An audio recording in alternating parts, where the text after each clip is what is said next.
Hey everyone, this is Joe representing both me and Dave for the Wibbly Wobbly Geeky Weekly podcast. Due to a slight malfunction with the recording equipment, for some reason, we somehow lost the title of the episode, so I just wanted to throw this in here, so when all you hear is the word weekly and everything going on from there, well, frankly, it's because the rest of it doesn't exist for some reason. Anyway, enjoy the show. Weekly Podcast, Episode 2, Where It's Dangerous to Go Alone, Take Us. Take us where? Anywhere. This is boring. No, I'm just kidding. How's it going, Joe? I'm good, Dave. So I didn't even ask you before we started recording. How was your holiday? Did you get what you wanted? No, my parents came home. I am so sorry to hear that. So, I got a sonic screwdriver. Really? Yes, I did. How come I can't fix your equipment to run this podcast? Oh, I wish I could answer that. Probably because it's a toy. Right. That would answer a lot. Yes. It does vibrate, though. No, don't tell me. No. I don't want no more answers. No. No, it does not vibrate. It does not vibrate. My fiancé will be looking at me later going, what the hell is wrong with you? So, what did you do this weekend? You had the house to yourself, other than having me and a couple of guys over. Did you get to do anything? Or? Rephrase that now. Nope. No, we just chilled out and played video games. You know, I didn't do too much. So, in other words, you just enjoyed the peace and quiet. Yes. Now, are you doing anything for New Year's? What? No, not really. Nobody's picking you up to go out? No. That you sucks. Have to remember, it is on a Tuesday, a weekday. Yes, but most people have that next day off. Yeah, but I don't have... Most people that I have... You have the same friends, dude. What the hell?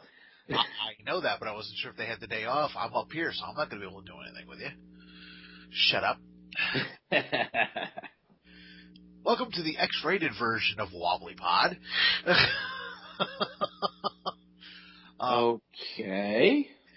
Well, so far we've had more sexual innuendo in this than we had in the promo in the last episode combined, so... That's because we've loosened up a little bit. Yeah, this is true. But gotta have a little more fun. If everything works out, I'll be going to see the Hobbit again. Me and Paul are talking about going up to the Palisades up in New York to go see it. We're looking at the first. Nee. And we're going to go see it on the IMAX in 3D at the 48 frame rate. You couldn't wait till a couple of days later, huh? I'll be home a couple of days later. Nobody's going to want to come pick me up and then drive all the way back to New York and then all the way back to Southington. Take the train. Sure, you told me how to get to it. You just go to the friggin' train station in New Haven. Ah. And what? With Paula. So Paula's going to drive from Danbury to Southington, back to Danbury. Okay. Sounds good. Yeah. In other words, for the people who don't know, we do live in Connecticut. My fiance right now lives 45 minutes away from me. And all of my friends live about 20 to 25 minutes away from me. So pretty much I'm on my own for most of the week. Yes. Boo-hoo-hoo. My fiance lives so far away. I don't have a fucking girlfriend right now, so shut up. Oh. Should we get to the news finally? You know, that way we can actually, have a podcast? I suppose. Actually, the first piece of news is actually for me. It's a little piece of my childhood gone. It's about Gary Anderson, who has just died. He was 90 years old when I was growing up. Granted, a lot of people in the 60s and 70s were watching these shows first run. I grew up in the the late 70s, early 80s, watching a lot of these shows in repeats. But I grew up. He was the creator of Thunderbirds and Joe 90, Captain Scarlet. He worked on Space 1999. Created a lot of great science fiction.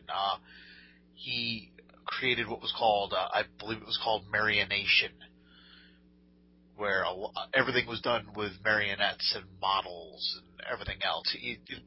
A wonderful imagination. A lost art. Definitely. You said that you recently started watching some Thunderbirds. What is your take? I had used to watch it, but growing up, you forget things. So I started watching it again on Netflix, and I'm watching like the first 10 minutes of the first episode, and it's very long and kind of drag out about them trying to just get a plane out of a hangar. Yeah. But it's the fact that, it's like, it wasn't a cartoon. And it wasn't live action. It was something so different that, they were telling serious story. Well, unless you're watching the Fox Kids version, where they took hour-long episodes and cut them into a half hour. So, it's like, hey, let's take the story and get rid of that and just watch stuff blow up. This guy's having a scotch. No, he's not. We'll cut that out. That guy's smoking. No, he's not. We'll cut that out. They literally cut everything out of that show and just destroyed it. Now I kind of want to watch the show. It just sounds so messed up. What, Thunderbirds? Yeah. It's awesome. Well, you've seen one of the movies. You said you saw Thunderbirds Go, correct? Yeah. Yeah. Yeah. They're, I believe there's a little bit of smoking and drinking going on in that. Well, I believe that's the movie where they, if I'm thinking correctly, I might be thinking of Thunderbird 5. Or Thunderbird 6, rather, excuse me. But, there's one where you've got terrorists sabotaging planes, and the Thunderbirds have to stop it. Very much ahead of their time, Episode 200 of Stargate SG-1. Yeah. Exactly.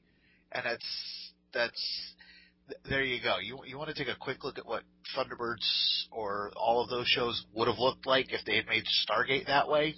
That's the perfect example. Although I would have to figure out how they'd walk around without the strings after they went through the Stargate. They just flop to the ground. Yoke just looks at them, laughs, and walks away. But, yeah, no, he died at the age of 90 due to Alzheimer's, which apparently hit him really, really hard. He'd been suffering from it for about 3 years, and they said the last 6 months had been just... Correction, he was 83. Was he 83? Excuse me. Because I've got a couple of conflicting reports here myself. I've seen 90, and I've seen 83. So somewhere between the age of 83 and 90. Either way, a damn good life. He created a lot of memorable programming, which thankfully a lot of it. You know what? Can you see the strings on the puppets? Yes, you can.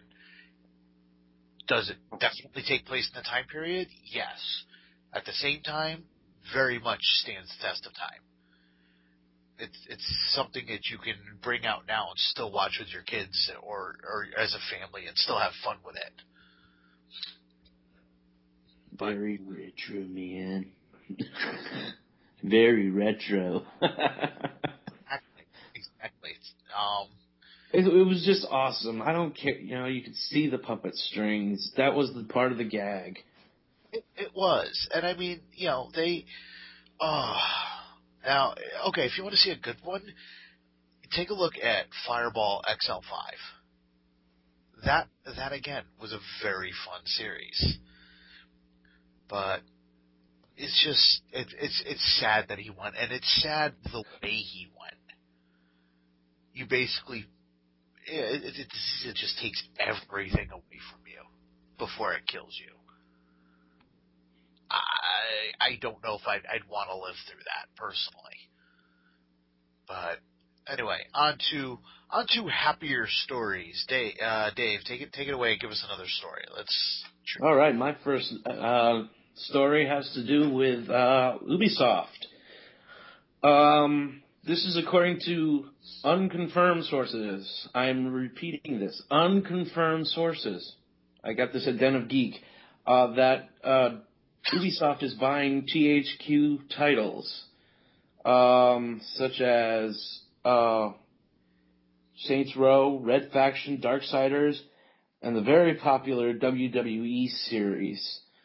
Now, where these might go, because I play Ubisoft games all the time. I'm a big Assassin's Creed fan, and Splinter Cell, and all those Tom Clancy games. I'm a big fan of them. If Ubisoft gets a hold of those titles, I would love to see them improve on them a lot. Well, I don't play the Assassin's Creed all that much, but I have, or the Splinter Cells, but I have seen them. They look absolutely beautiful. It looks like the gameplay on them are spectacular as they are. What would you say that they could use improving on? Like the wrestling games themselves, THQ does WWE. The games themselves aren't that fluid. They're very, robotic, and they the last one I played was 2012. Okay. WWE 2012, and that one, it just seems so slow. You're walking around the ring and trying to do the moves, and it's slow. Okay, so not very fluid at all. The last Assassin's Creed game, Assassin's Creed 3, the movement from obstacle to obstacle was very fluid. You didn't need to do much jumping and stuff to keep the free running going. Right. Well, I've never played anything really as far as THQ myself, but I know some people who play Saints Row, which is basically a warped version, I think, of. I've played that. It's kind of a ripped-off version of the Grand Theft Auto series. That's what I was going to say. Which speaking of Grand Theft Auto, I've seen a couple of screen caps from that. That looks like it's going to be fun too. But that's a whole other story. Sorry. Well, now that was a big gap, man. Yeah. Wow. You scared me. I thought I lost you. You'll never lose me. No. No. What I was going to say was with the wrestling game. The other thing that I personally don't like is it's not kind to people who are casual video game players. It's got a steep learning curve on it. You've watched me play some of the earlier ones, and to this day, just to do something as simple as get a pin, it confuses the hell out of me.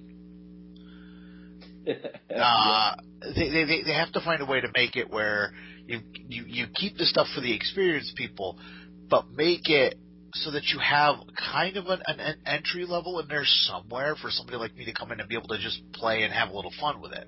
It's like me. I used to play sports games. I used to play football games. My favorite game of all time as far as sports was NFL Blitz. Yes. Awesome. Yeah, and they've taken all the fun out of that title. And Madden came out. Madden was there. And Madden, it takes so many different combinations of buttons just to throw a pass. It takes the fun out of the game. You actually have to watch football. You have to know how to play football at this point to be able to play that video game. Because you've got to know the names of the defenses. You've got to know what strategy you need. I just want to take the ball, snap it, and see what happens. And then jump on the guy after you tackle him. Yeah, exactly. I mean, come on. The fun part of Blitz was the guy's tackled. The entire team tackles him and beats the crap out of him afterwards. Nice call, but a little rough. Yeah, exactly. But, so... that was uncalled for, but a lot of fun to watch. So, it looks like right now Ubisoft might be buying out THQ, or THQ may be going bankrupt and trying to sell off titles to save itself at this point. And they're selling off the big names, so it might be a bankruptcy deal at this point. If we get more details on it, we will make sure to report on it. We will keep an eye on this story because I'm kind of interested in this, trying to figure out what's going on here. Unless you have anything else, I will give you the floor again for your next story. Alrighty, my next story, first of all, spoilers to all comic book fans out there who haven't read this issue yet. The Amazing Spider-Man number 700. It's official. They have finally killed off Peter Parker. As far as I'm concerned, they killed off Peter Parker years ago. I'm sorry. Please continue. Anyways, they've killed off his mind. In the comic, I've read bits and pieces here and there. There's an all-out battle between Doc Ock and Parker, and somehow they switch bodies, and Parker dies in Octavius's body. Therefore, that leaves Otto as Parker, also becoming the superior Spider-Man in the next, incarnation. Thoughts? So, let's see. Thoughts.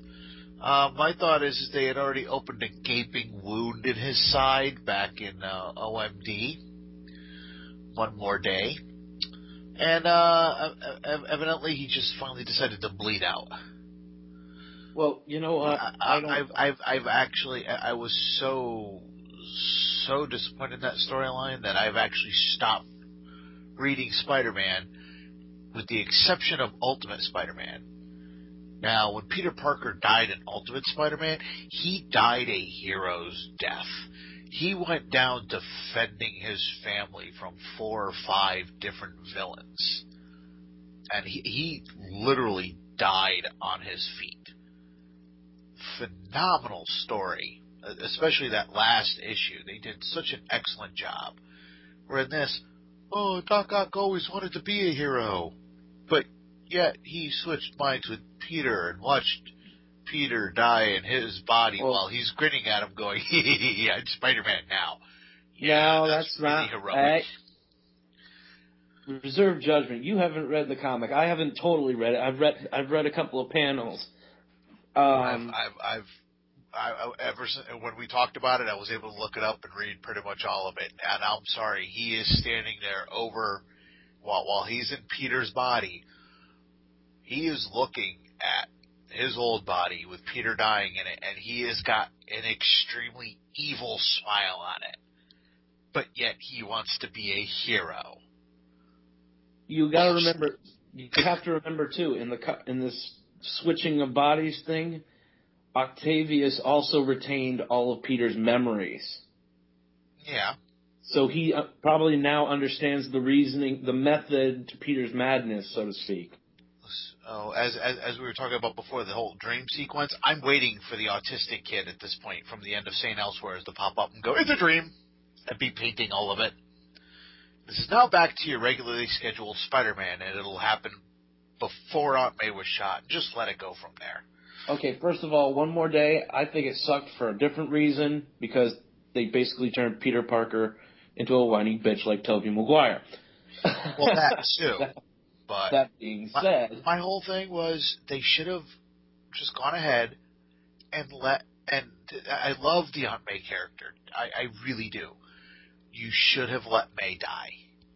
Yeah, because this might sound horrible to other people, but what happened when Uncle Ben died? Peter got stronger. Exactly. If Aunt May died, he would hurt, it would leave a wound, but he would get stronger as a character. Exactly. And he still would have had Mary Jane to lean on. He wouldn't have been alone. But no, now now it's back to, oh, look, I get to lean on Aunt May. I no longer have Mary Jane or any of that crap. And Oh they just, oh my God! I just thought of something awful. I was going to say, as far as I'm concerned, they completely assassinated Spider-Man a few years ago with that storyline. What was your thought? I just thought of something awful. Octavius is now in Parker's body. Parker used to date Octavius used to date Aunt May. Oh. Oh man, that's so horrible. Dear God. I need some bleach now. Oh. Oh, yeah. Wow, you actually went there with that.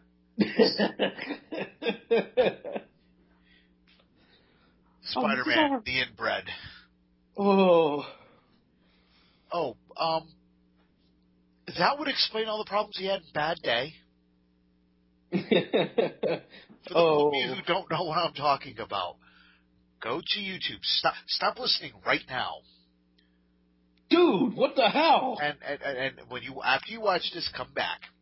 I want you to go to YouTube and look up Stan Lee's World of Superheroes, specifically Bad Days. There's 12 episodes. Is it 12 or 13? Because I think they just did another Avengers one. I just saw the first Avengers one for Christmas. Yeah, okay, so it's 12 then. Okay. It's basically Marvel, DC, Image, Dark Horse, all of these comic book companies, all of them ending up in the Ren and Stimpy universe. And Stan does a cameo in each one. Oh, yeah. Yeah, and just as to kind of get an idea, go listen to Stan Lee's version of the 12 Days of Christmas. And then look up Stanco Toys. Oh, God. The real Batman the belt. Bat utility belt with shark repellent bat spray. Bat spray. Just phenomenal stuff. And apparently, you know what? That'll be the website we talk about this week. Yes. So, but that and Geek and Sandry. Yes. Well, yeah. No, it's pretty sad that the Bad Days episode of Spider-Man is still better than anything that has come out in comic book form in the main Marvel universe in the last 5-6 years, at least. I'd rather read the Clone Saga over again. Yeah. And that went on, 4 years? 5? Actually, they did have a good storyline when they did Spider Island. I liked Spider Island. That I did not read a single piece about, so I will hold judgment on that one because I literally have no idea what went on in it. Well, basically, the Jackal uses bed bugs, a bed bug infestation to infect the entire city of New York, and the entire city of New York gets Spider-Man powers, and eventually continue mutating. Dude, you get to see J. Jonah Jameson with spider powers. Oh, jeez. For the first time. It is great. Well, you got all these bad guys, all the regular guy thugs walking around with Spider-Man powers and putting on Spider-Man suits. Yeah. Just to fuck with the good guys. Well, on that note, do you have anything else to say about the Spider-Man, or are you good to go there? I'm good on the Spider-Man. All right, and we kind of talked about the website already. So if you wanted to call it a website, we're talking about a YouTube channel in this case. Again, definitely go out and check out Stanley's World of Heroes. It's an awesome little series of videos. They're very short, quick little time wasters. You'd get through the whole thing, and we got through it in less than an hour? Yeah, about that. So, now we're going to do our own version of an end of the year countdown. I have the top 10 movies that were pirated over the course of this year, and you have the top 10 television series? Well, they weren't in any order when I looked at them, so I'd have to look up another list. That's okay. It doesn't have to be the top 10, but you've got the 10 most, right? Yes. Okay, well, it doesn't have to be in any order. Mine happens to be in order. So you do the TV shows first, then I'll do the movies. Go ahead with the movies, because I'm going to be looking for something at the moment. Oh, okay, because I was saying with the movies, it gives us the download number as well as the worldwide gross. Right, so you're going to give people a way to pirate things on our show. No. It doesn't tell you where to download them. It's just the number of downloads. Pirates Bay. But anyway. You ass. What? They're in Sweden. You can't get to them. All right. Number 10. The Twilight Saga. Breaking Dawn Part 1. 6,740,000 downloads. The worldwide gross was $712,171,856. Personally, I don't give a damn about Twilight, but they did pretty well. I won't take it away from them, you know? Number 9 was Ice Age Continental Drift. 6,960,000 downloads. Worldwide gross, $875,093,094. 8 was The Dictator. The Dictator had, it had 7,330,000 downloads. This guy has done the same, basically the same 3 movies. 3 different movies with the same fucking plot, and it drives me nuts.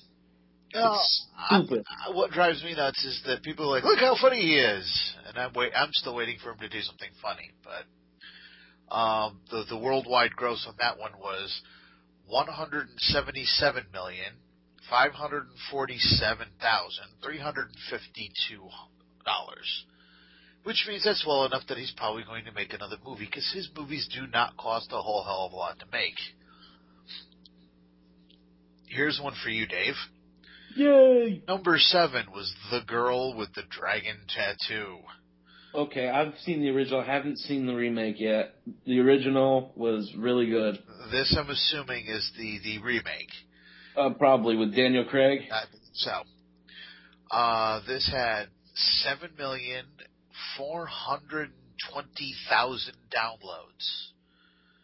Its worldwide gross was $232,617,430.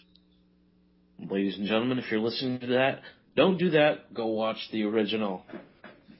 I can't the original trilogy. I've got no say in it at all, because I haven't watched either version. Number 6 was 21 Jump Street, which I bet nobody watches in any circumstances. But anyway, that was downloaded 7,590,000 times. Its worldwide gross was $201,585,328.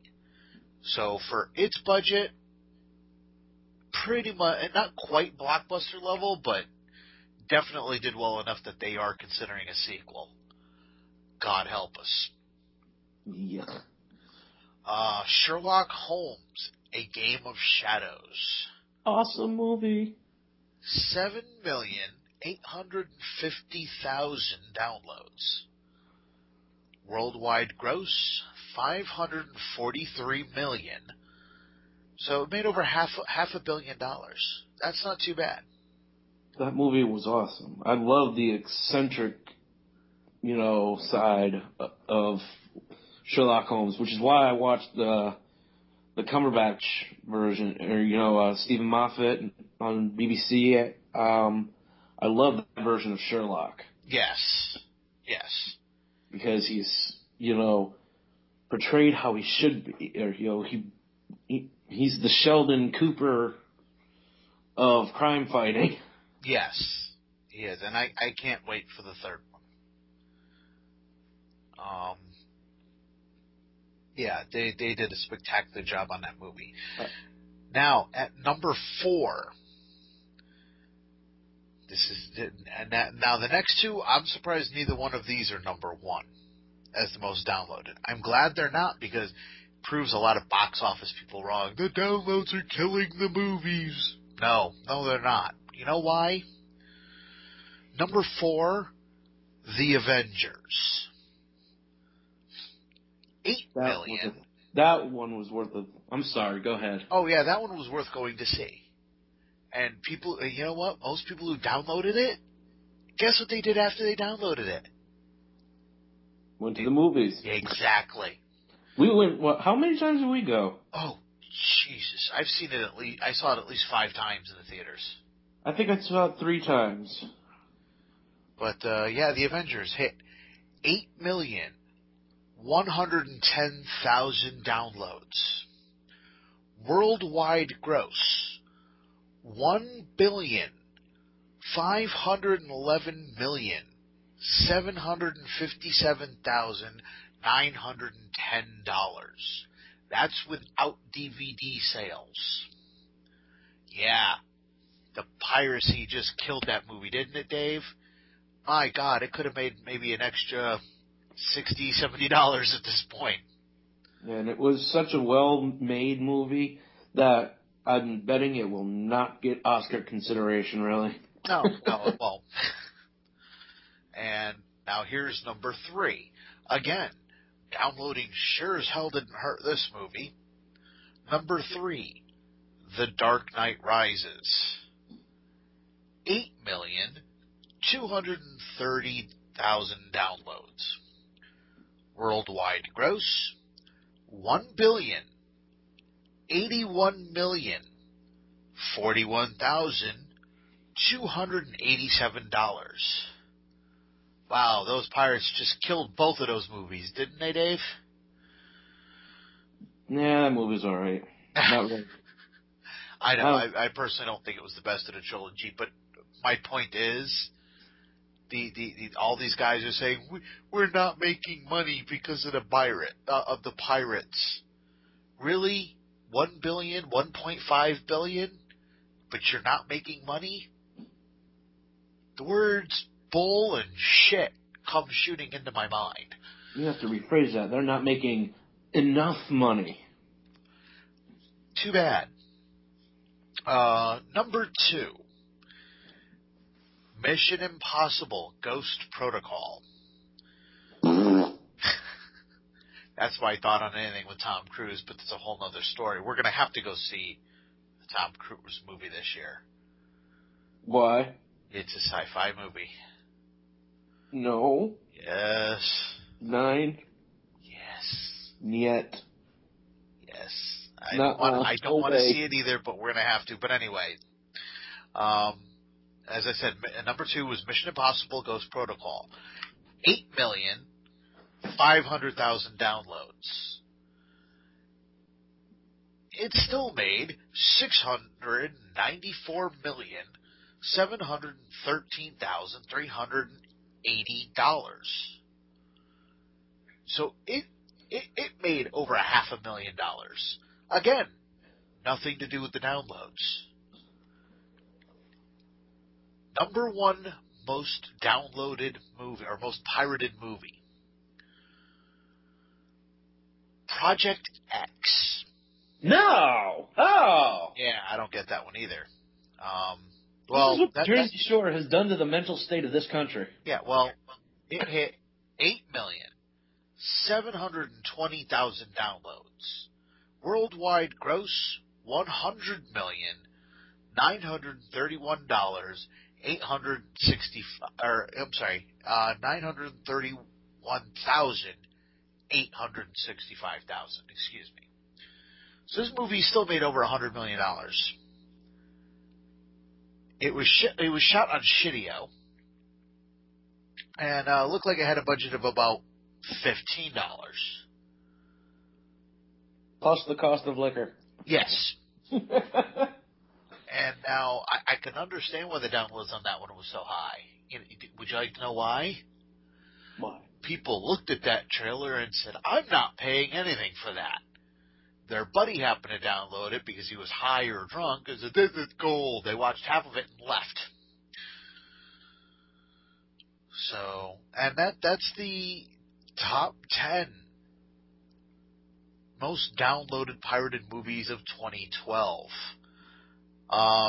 So I think you were as surprised by number 1 as I was. Somebody needs to die for that. Really, seriously. That is a movie about throwing a party so bad that the cops had to come. Okay, Yeah, I know. But again, that's why it was the most downloaded, because nobody was going to pay to watch it. But yet, apparently, enough people did. I've heard a couple of rumblings of a possible sequel. It did well enough for a bloody sequel. Oh, good. You know what that means? It's The Hangover 2.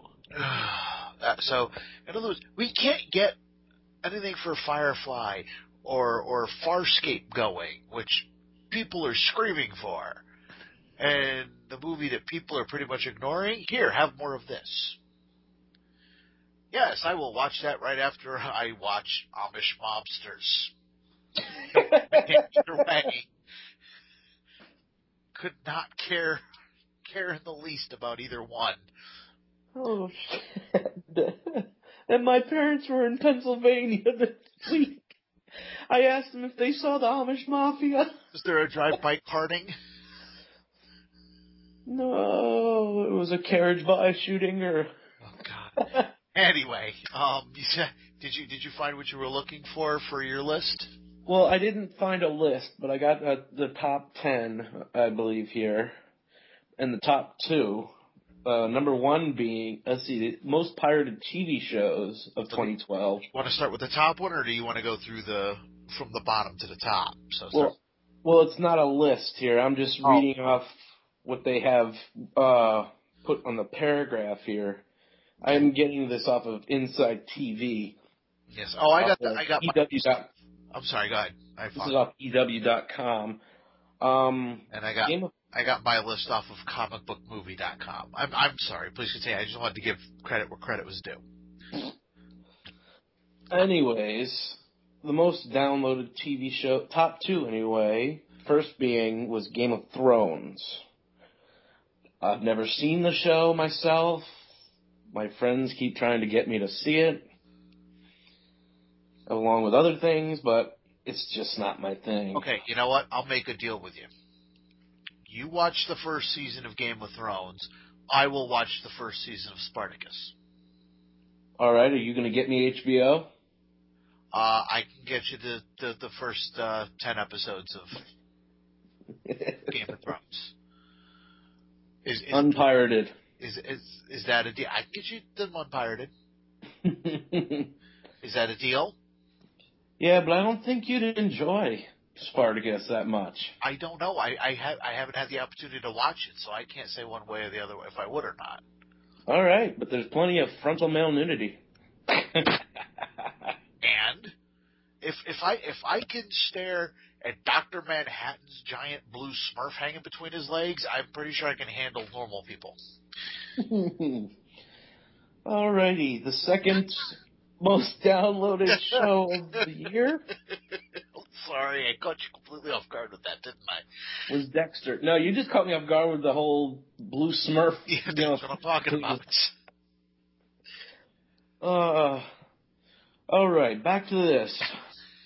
The second most pirated TV show was Dexter, which I kind of enjoyed from what I saw this year. They've mixed it up a little bit. For those of you who haven't seen Dexter, they had Sarah from Chuck on it. I cannot pronounce her name to save my life. Yeah, I tried. I can't either. Otherwise, I'd help you out. If you've seen Chuck, you've seen Sarah, you know who I'm talking about. I cannot say her name. But she appears as a love interest for Dexter.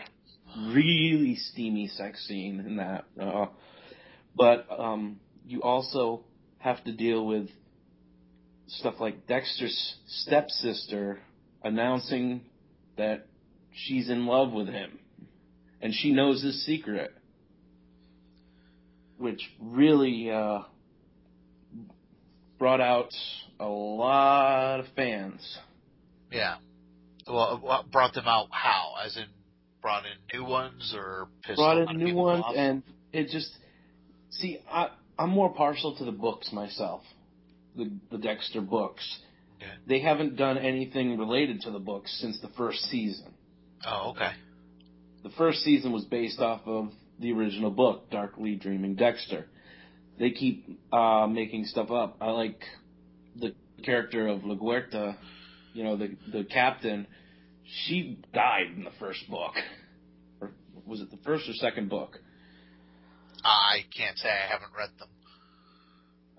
But a lot of people have been increasing their, viewing of Dexter because of all the stuff that's been going down as of late. Where I don't know if anybody else feels this. I always ask myself, WWDD, what would Dexter do? It's a very popular line, and with all this shit that's been going down with shootings and just messed up stuff around the world, and people getting away with it, or taking the coward's way out, you wonder what would you do if you had that chance. Yes. Gotcha. Well, okay. Let's continue this list. All right. All Get right. out of the darkness. Yes. Up next was Big Bang Theory. Awesome show. Yeah, I could see that. I even find myself, understanding a lot of what they're saying sometimes. The science part. Well, you're a geek. I would hope so. Yes. How I Met Your Mother was next on the most wanted list. All right. Followed by Breaking Bad, Walking Dead. Excellent show. Eh. Breaking Bad is actually a very well written show as well. I should not ignore that one. But for me personally, off of AMC, Walking Dead is just spectacularly done. Well written, well acted, and they get away with a lot on that series for where it's airing. Up next was Homeland on Showtime. And Fox's House and Fringe also made the top 10 list, as well as there was a newcomer to the list, NBC's Revolution, about a world without power. Yeah, well, I have watched some of Revolution. It's not bad. I don't know if I'm going to even remember it exists by the time it comes back sometime in March. And it's been off the air since I want to say early November. Brilliant thinking, because, that worked so well with The Event. That show that nobody watched when it came back because everybody forgot it existed. That's such a perfect idea. NBC keeps doing that. And they can't understand why their shows fail. It's kind of like what they did with Psych this year. They basically took a year off. Yeah. And that kind of pissed me off because they left it on a big cliffhanger. Well, they once they bought the sci-fi channel before they renamed it Sci-fi. They had Battlestar Galactica on there. Granted, I wasn't a huge fan of Battlestar Galactica, their version of Battlestar Galactica, I should say. But at the same time, what did they keep doing? Here's half a season. Now wait 6 months. Here's another half of a season. Here, wait a year. Here's another half of a season. Well, give us 4 months. Here's another half of a season. Now you get to wait a year and a half. That's why the writers finally went, we're ending it at season 4. You're like, why? We're tired of trying to figure out if we're coming back or not. And I don't blame them. I know a lot of fans were upset because they evidently had to really rush that ending to make sure that there was an ending. But at least there was one. It could have been a whole hell of a lot worse. You know? Why don't you tell everybody what show you're actually talking about? I said Battlestar Galactica. Oh, I thought you were talking about Eureka. Sorry. No, at least with Eureka, they kind of kept to a schedule. No, Eureka was the final straw for me. I haven't set eyes on anything the Sci-Fi Channel has put on since Eureka went. They've been slowly losing me as a viewer as it was because, like I said, I'm not a Battlestar Galactica fan, but I didn't like how the show was treated either. Anytime a show was finding its footing, they would cancel it, going all the way back to Farscape and The Invisible Man and all those shows. And those were a lot of fun. Oh God, I have The Invisible Man on DVD. Me and Paula have that on DVD as well. And then they got to Stargate, and hey, this is great. They got to 10 years, and I'm not upset that they canceled it. It's the way they handled the cancellation that I didn't really like. They didn't really get a chance to wrap everything up. Thankfully, they'd been planning on a couple of movies, so they were able to quickly wrap up the storyline. No, they had continued an arc of truth. Yes, exactly. They finished it up there. Could have been okay, it would have been nice if they could have finished it up in the show, but all of their storylines got wrapped up in that continuum. Okay, well, cool. They kind of did the same thing with Farscape, too. Right, but with Farscape, they told them on their last day of shooting season 4. Again, I don't like how they treat their actors, the people who are working on the show.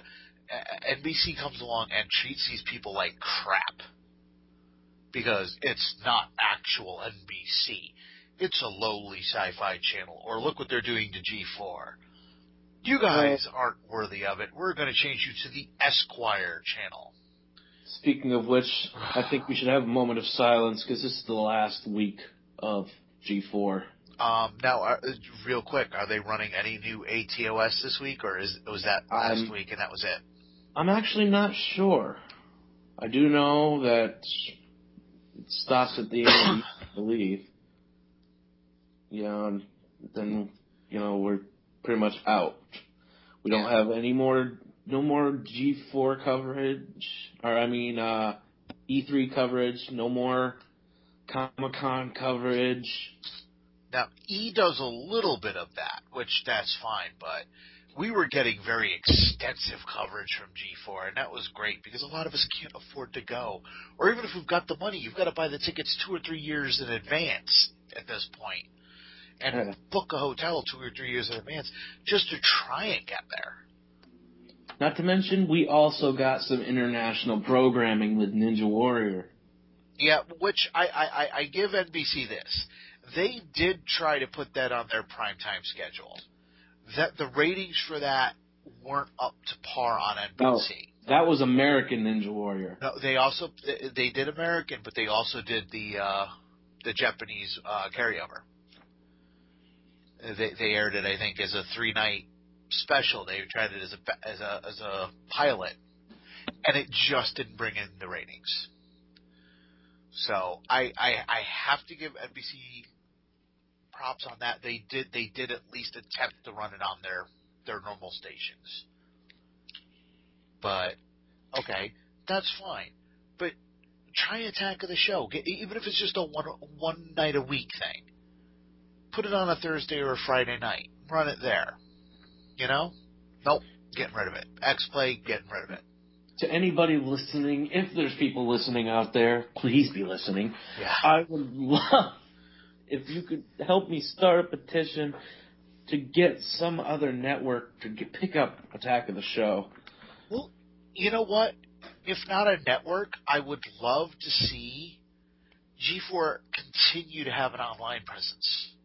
Yes. Make it a web series. Then you don't have to worry about the FCC if you want to use the language, because these guys really have to fight on occasion. You can see them fight to not swear. Does this mean we get to see a lot more of Candace and Sarah? Maybe. But No, it's in all seriousness though. They do it 4 days a week. Continue that 4 days a week online. Keep G4 alive online. Hopefully that's what they're planning on doing. They can maybe find a way to continue the show. But as of right now, G4 is pretty much done. At this point, it's repeats. I think they're going to finish up their run of Heroes. Or, I'm sorry, I mean Lost. And I think Esquire is going to continue to run Lost. But they've even been running old canceled shows. They've been running Web Soup. Yeah.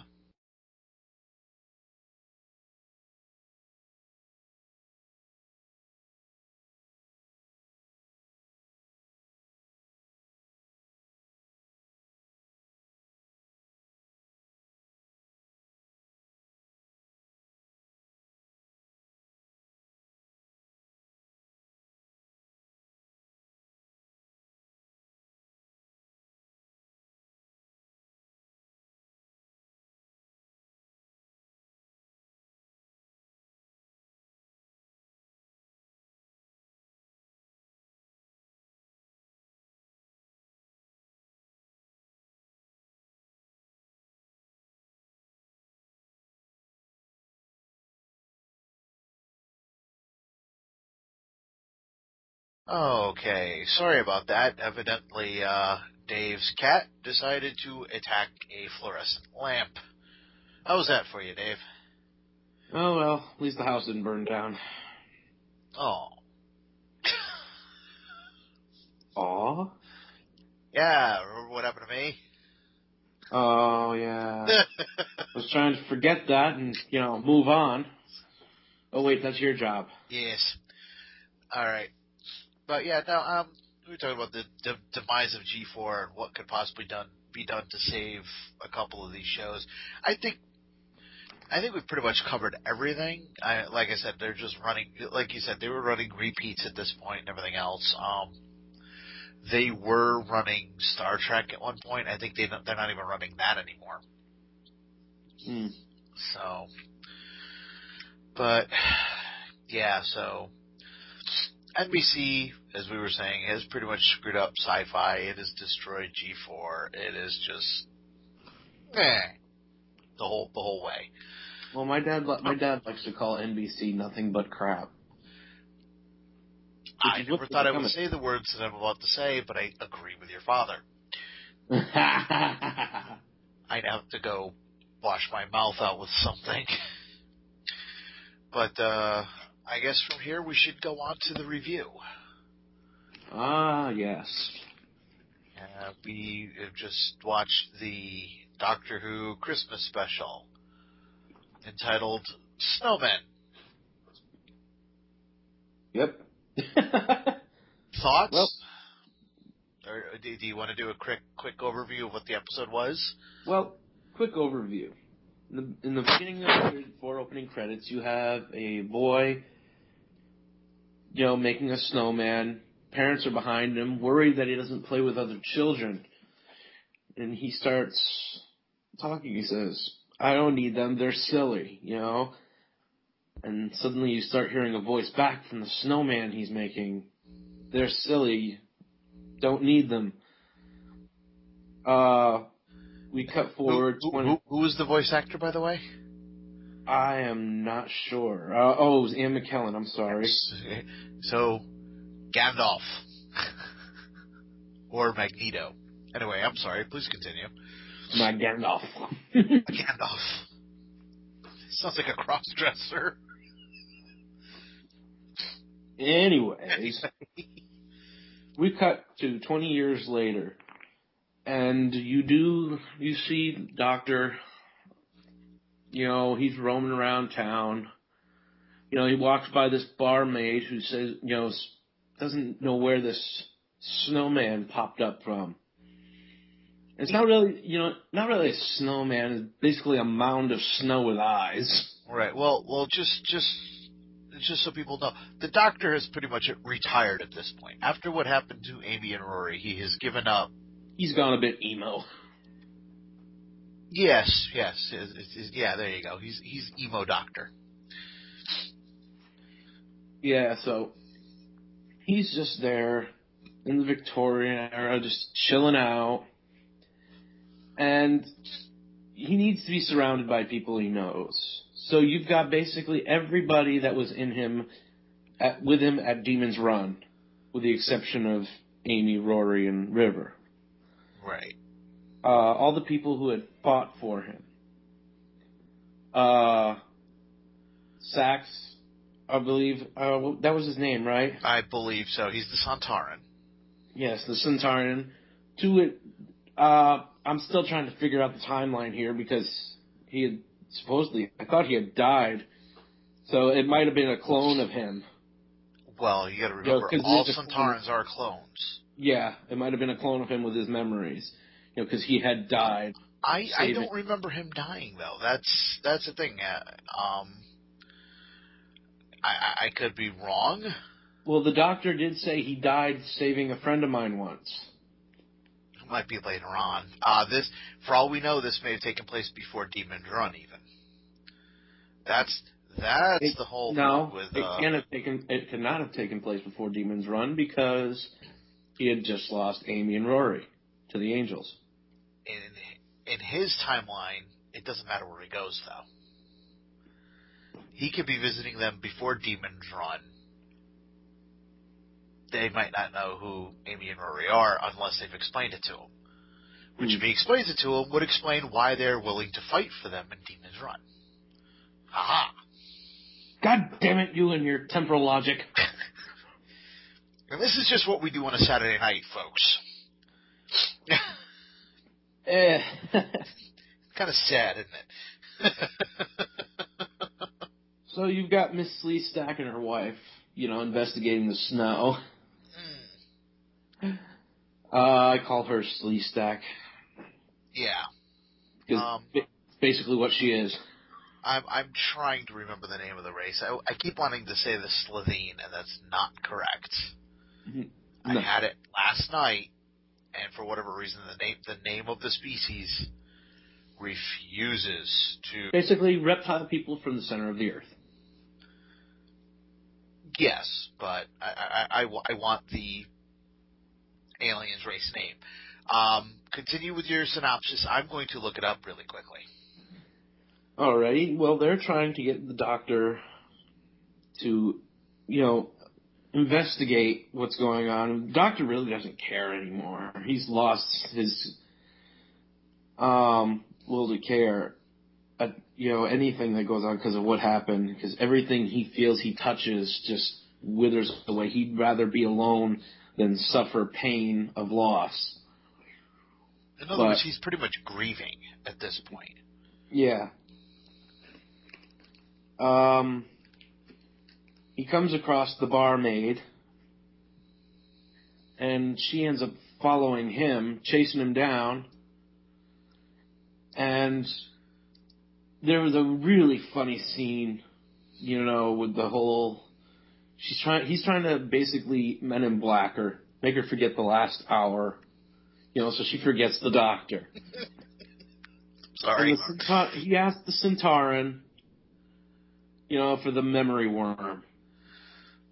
And the Centauran leaves, comes back, and he's like, "Did you get it?" And Centauran's like, "Get what?" "Oh, you didn't put the gauntlets on, did you?" So he's basically, if you touch the worm... Why would I need the gauntlets? The memory worm. Do you want me to get the memory worm? Basically, if you touch the memory worm, you lose an hour. If it bites you, you lose a lot more. Yes. Which comes into play later on. After that, the doctor walks away, leaves the barmaid. I keep forgetting her name too. Do you have the character list up on? Right now, I am still looking for the other race's name. I will look her up in just a moment. She is the new companion, though, so she looks like the new companion. Again, Souffle Girl. Souffle! Her name is Clara. Yes, there you go.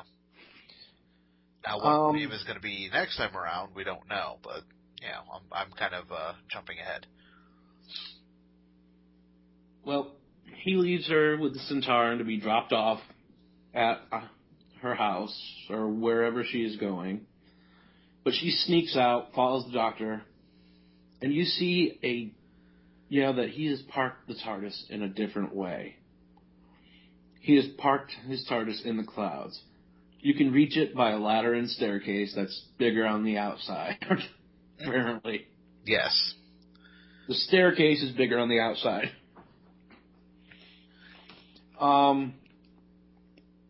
She follows him up into the clouds, sees the TARDIS, doesn't go in or anything, knocks and runs away. You also see eventually that she has a double life. She not only is a barmaid, but a governess of, for this well-to-do gentleman, taking care of his kids. Mm-hmm. And the kid, one of the children, she seems to be having a recurring dream about the former governess coming back to life to get her. And apparently the previous governess had died in a pond, a man-made pond in front of the house when it had frozen over on her. Right. Oh, this gets all kind of weird. So I should also point out that the snowmen attack the Doctor and Clara. They just kind of pop out of the ground if you think about them. Yes, because they're connected with human thought. So he tells her to imagine them melting, and they melt. Yeah. Meanwhile, the little boy has grown up to become the male villain from Hudson Hawk. I just wanted to hear him one time say, "Bunny, ball," but sadly it never happened. Doctor, ball. That would have been awesome. And where was I now? Well, Clara ends up, seeing the... Hello? Yes? Oh, there you are. Oh, by the way, the name of the alien race was the Silurians. Yes, and her name was Madame Vastra. Yes. Oh, okay. Vastra.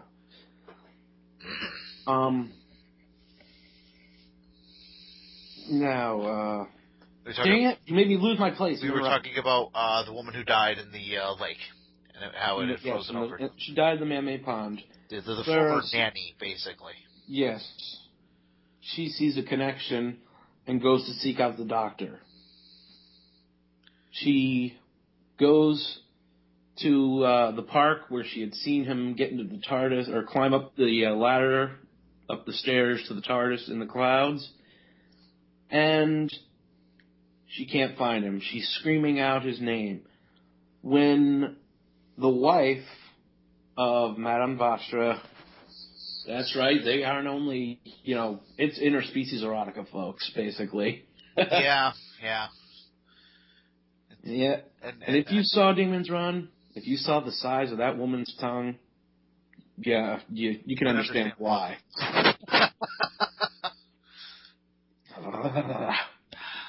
Anyway. Her wife, Millie, sees her yelling about the Doctor and takes her back to her wife, Madame Vastra. And where she proceeds to ask her numerous questions where she can only answer, in one word. Yes. You're allowed to send the Doctor a message, she says. I will pass on the message. But here's the thing. She can only give her one word. And the one word that she chooses to ask for help is pond. Thus igniting the feelings of, Amy Pond in him. it catches his eye. To the point where he even puts on his bow tie. Yeah. That was actually a pretty big moment in that. He then shows up at the snowman's house dressed as Sherlock Holmes. And can't figure anything out, which just made it that much funnier. Somewhere, Cumberbatch is rolling over, laughing his ass off too, probably. Yeah. Meanwhile, Sir Arthur Conan Doyle is going, let it go. No. Because you remember that he made Vastra of Sherlock Holmes. In an earlier reference, said... I'm talking about the real Sir Arthur Conan Doyle. In an earlier segment, they had Dr. Richardson being the bad guy, and Vastra and her wife are basically Sherlock Holmes. They said that she is Sherlock Holmes and her wife is Watson, that Sir Arthur Conan Doyle is writing about. He just, changed it because it's a woman. Yes. Not a man. And that time, that was a big thing. Yeah, well, sadly today it's still kind of a big thing, but that's a whole other story. Well, that just makes me think of Warehouse 13. They have H.G. Wells in Warehouse 13 as a woman. Yes. Which I loved. But that, and I've seen her naked in Spartacus. Anyway, back to Doctor Who. Now, where was I? Oh, yes. He's showed up as Sherlock Holmes. Can't figure anything out. And decides, to just look around. Checks out files. He's collecting... The snow itself is an intelligent... the snow itself is basically a parrot. Yes. It mirrors the thoughts of people around it. It is the equivalent of a parrot. Yeah, that's exactly what it is. And yeah, go ahead and finish. I'm just dying to get my thoughts on this. We eventually get to the back to the house where Clara is with the children. He shows up, just as the previous nanny, who is now made out of ice. Because apparently this intelligent snow has been trying to make itself kind of more corporeal by making it partially human. Correct. If that makes any sense. And she's, they protect the children. They stop her. They shatter her a couple of times. They make it back to the TARDIS. Use a force field at one point to keep her from running. Yes. Because the snowman and the bad guy from Hudson Hawk wants them so they can incorporate it. The DNA of the Ice Queen, basically. Yeah, pretty much. They need the DNA. And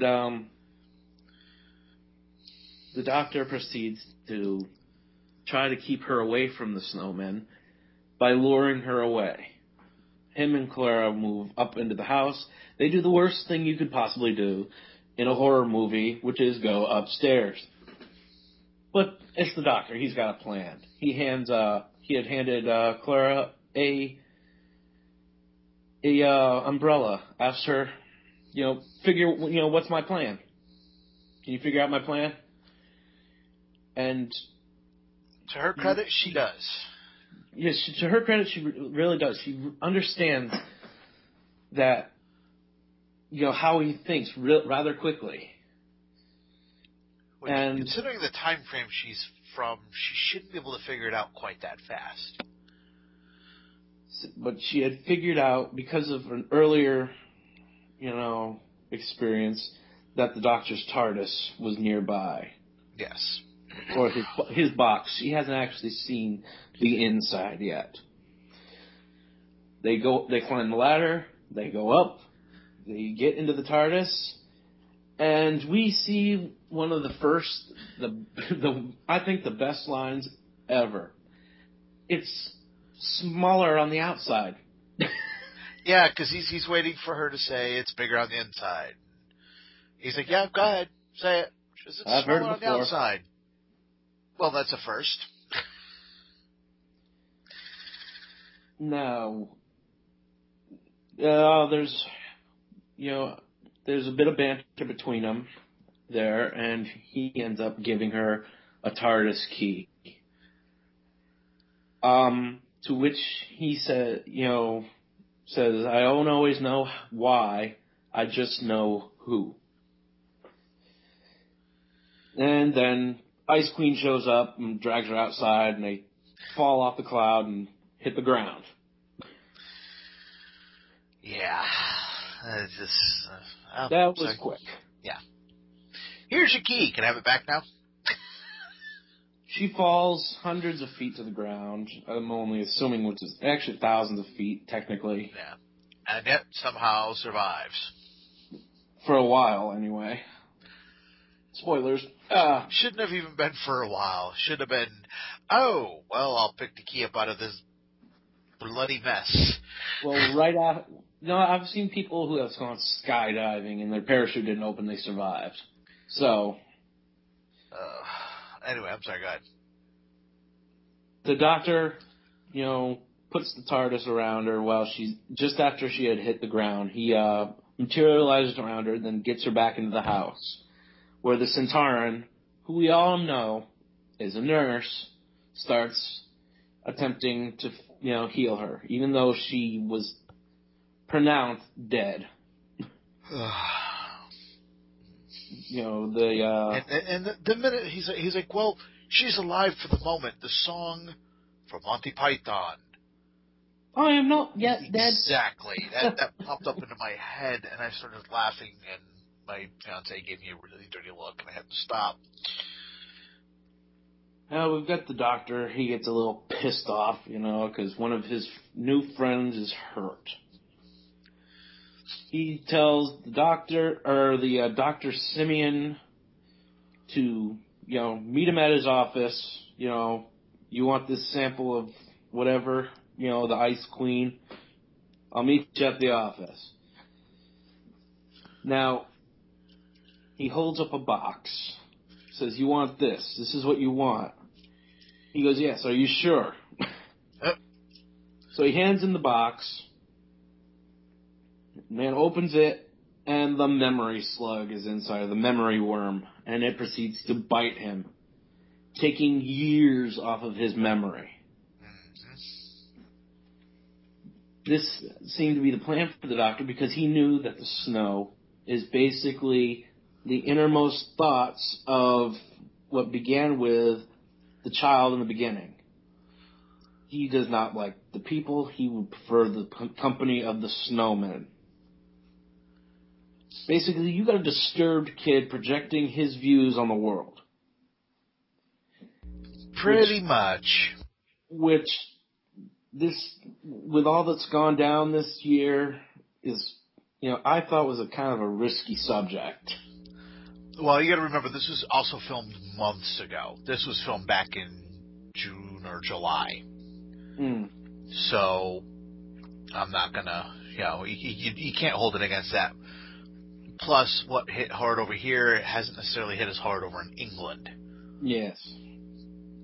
So, but, the intelligence, the snow globe of destiny, known as the intelligence, the snow globe of destiny. I was calling it the snow globe of death. Slowly starts to, lose itself because the memory is being erased from the source, all the emotion it's been getting. So what happens is the intelligence suddenly has this spark of what I can't explain. I don't know what happened. He just went and stopped. He stopped dying or whatever and transferred himself into the body of the guy that was basically projecting all of this. Again, this being Hudson Hawk, or the male villain in Hudson Hawk. Yeah, Richard Grant. Thank you. Yes, he the snow infects the body. Yeah, it was just weird. And the whole thing that stopped it was the fact that while she was dying, Clara started crying. And somehow her feelings of crying that made it rain. Oh, God. They explain crying in rain is better in Men in Black 2 with Rosario Dawson. I'm sorry. I don't know if you saw that, but... Yeah, no. Yeah, you're almost done. Just get to it because, wow. And after that, the world is saved from, because of crying. Only that easy. And, the doctor, hops off into his TARDIS to find Clara after her funeral.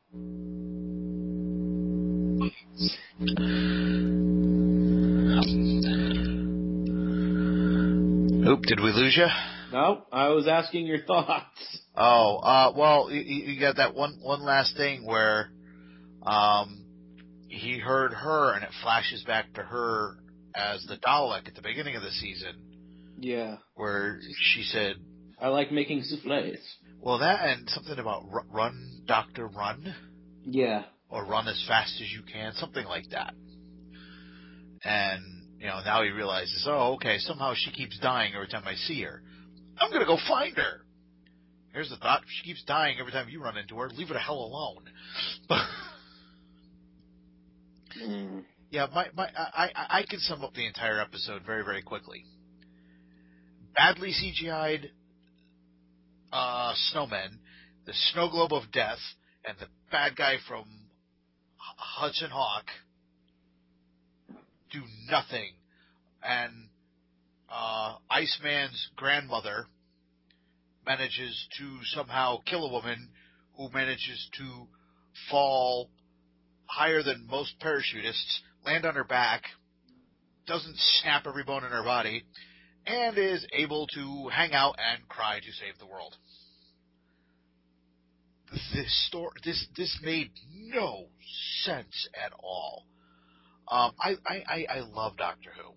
I can defend a lot that happens to Doctor Who. There's even stuff in this I can defend. There were moments in this that I did enjoy.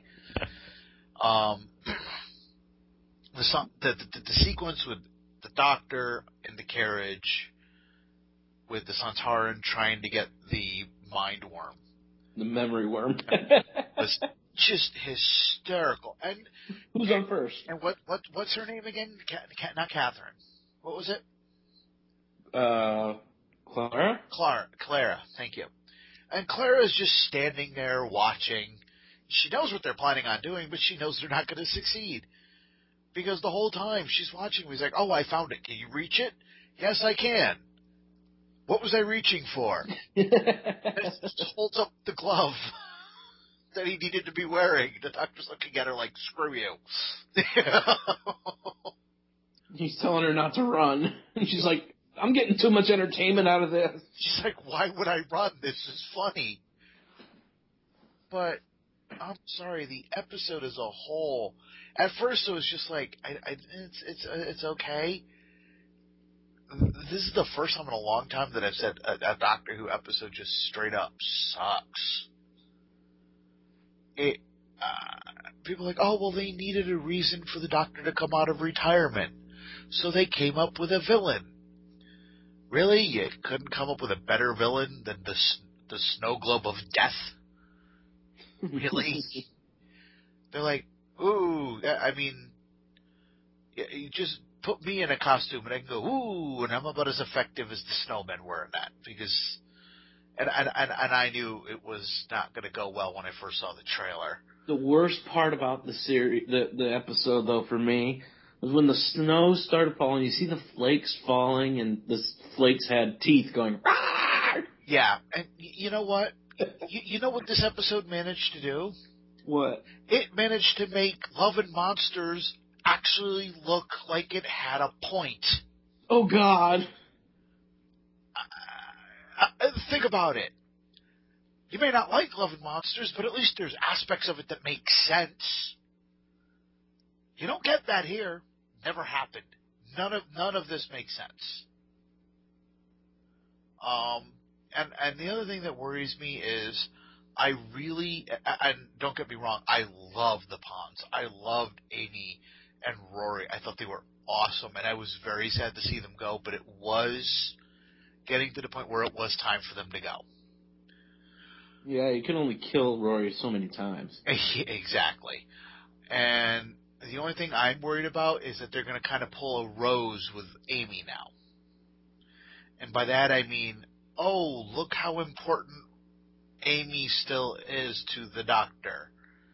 Ooh, she said the word pond. That's what gets him going. Really? That's kind of like, oh, look, Bad Wolf popped up out of nowhere. It must be Rose. Here's another thing. I wonder if Clara knows the Doctor's married. Because she kissed him on screen and he blushed. Oh, she tried to rape him. What are you talking about? Yeah, just... it was just a hot mess. It's definitely not the worst Doctor Who episode I've seen, but it's definitely not one that I would go out of my way to watch again either. And I was looking forward to the Christmas special because last episode of 2012, and it's the lead-in to the 50th anniversary. And if this is the high caliber stuff we can expect for the 50th anniversary, we are all screwed. Now, I would have liked to see, what's her name? The character of Madame Vastra, her fighting skills again. Because she was a fighter. Yeah, you saw her on Demon's Run. She pulled him out. Yeah, she pulled him out and got knocked the fuck out. Yeah. And it's just, I don't know, I don't know I don't even know what to say about it. This is a woman who faced off, an army with the Doctor. Yep. And she gets knocked out with one punch. By Iceman's grandmother. No, she got knocked out by the Iceman himself. The Doctor after Oh yeah, that's right. That's right. Because she accompanied the Doctor to his office. Yeah, and just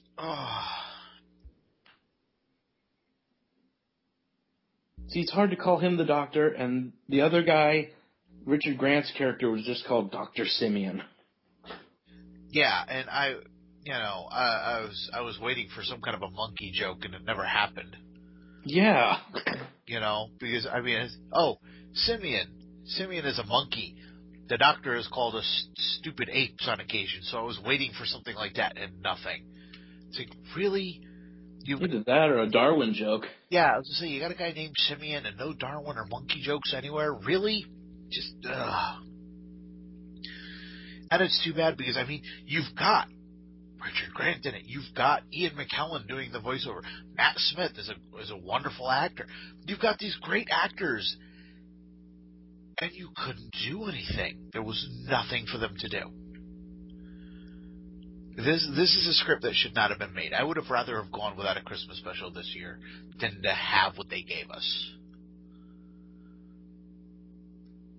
Now, I'm thinking the back half. Now, away from the show, what did you think of the trailer for the upcoming back half of season 7? I think they're going the way of Amy again. This girl is special. She died twice. The girl who died twice. And I think it all has to lead up to the end of the season 2, where Season 2. series season 2 of the 11th Doctor, where you've got what's his name, the blue head in the box, saying the 11th fall, the question. Yeah, that was why they mentioned him running again, because he said that's what he was going to do. He's going to continue running. So, and they've mentioned that a couple times. They even mentioned that in the special, which that's fine. So it's still in the continuity. But yeah, like I said, when you can actually make Love and Monsters look like a really good episode, you have done something really, really wrong. And again, I can find things in Love and Monsters that I actually enjoy. Me personally, I know most people hate this, but in Love and Monsters, I actually got a genuine chuckle out of the Scooby-Doo sequence. I'm sorry, most people, how dare they do that? It was just something silly and fun, and that's why they did it. And if you're aware enough to just go with that scene and laugh because it was meant to be silly, just go with it because that's what it was. It was just meant to be very, very silly. Just have somebody walk in on it and go, what the hell? But, yeah, I couldn't. Like I said, I liked the mindworm scene. Yes. I did like the interior of the TARDIS. I do like it. It has already grown on me. The whole spinning lights thing, I hope that doesn't stay. Well, I'm epileptic, folks. That'll drive me nuts. I won't be able to watch another episode. Well, like I said, the camera had to point almost directly upwards to get those lights, though. So I don't think we're going to see that all that often. But it's definitely got a lot more of the classic TARDIS look to it. Yeah, very futuristic looking, not steam. It's got a little bit of the steampunk aspects. Yeah, but if you look at like the older Doctor Who stuff, which you've seen some of the old Doctor Who, yes, it's got a lot of that look back on it now. Mm-hmm. And I actually like that. It's nice to see that open space again. It's not cluttered like it was. You're not running around these giant sea foamy looking arches, or you got this giant pinball table in the middle of the console. I like those designs. They were cool. They were different. I'm glad that they kind of went back to basics. Yeah, they went a little bit point and click, Yeah. It kind of shows where his headspace is at right now as well. Back to basics. Looking at the interior of the TARDIS is kind of looking at where the Doctor is right now after he lost Amy. Kind of empty. Makes me wonder if they'll bring back some of the original characters. I'm hoping so. I wouldn't mind seeing Romana. Well, sadly, we won't. Well, there were 2 of them, weren't there? One, I believe, has retired. One is passed. One is left acting altogether, and the woman that he used as the regeneration has sadly passed away. What about Ace? Ace, I would love to see Ace come back. I almost said Sarah Jane, but sadly that won't happen either. Yeah, what other character besides Ace could beat a Dalek with a freaking baseball bat?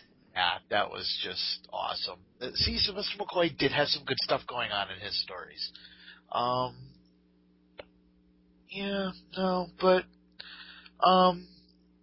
guess we come to the point where I'd have to ask, would you recommend this episode to fans? Now, you've got longtime fans and new people coming in. How would you recommend it?